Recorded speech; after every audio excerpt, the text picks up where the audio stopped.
काजल अडवाणी को खेसारी की पत्नी चंदा से कोई दिक्कत है? क्या काजल अडवाणी खेसारी की पत्नी चंदा से चिढ़ती है?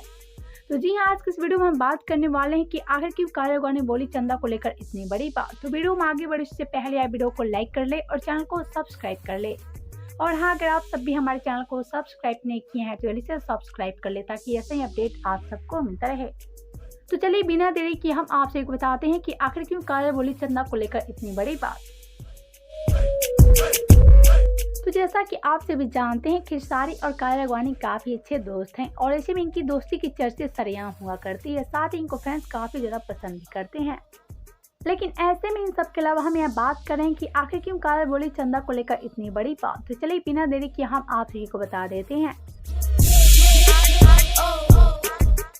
तो जैसा कि आप सभी जानते हैं कि आज खेसारी और काजल अडवाणी हमेशा के लिए एक दूसरे से अलग हो गए हैं। लेकिन ऐसे में अब काजल अडवाणी का कहना है कि चंदा की वजह से खेसारी मुझसे दूर गए, क्योंकि मुझे और खेसारी को चंदा एक साथ कभी देखना तक नहीं चाहती थी और ऐसे में चंदा की वजह से खेसारी मुझे छोड़ दिए। वेल, तो यही बात बोली काजल अडवाणी चंदा देवी को लेकर। वेल, तो आप सभी का क्या कहना है काजल अडवाणी की बातों पर बताएं हमें नीचे कमेंट बॉक्स में। वीडियो पसंद आए तो वीडियो को लाइक करें, शेयर करें एंड चैनल को सब्सक्राइब करना ना भूलें।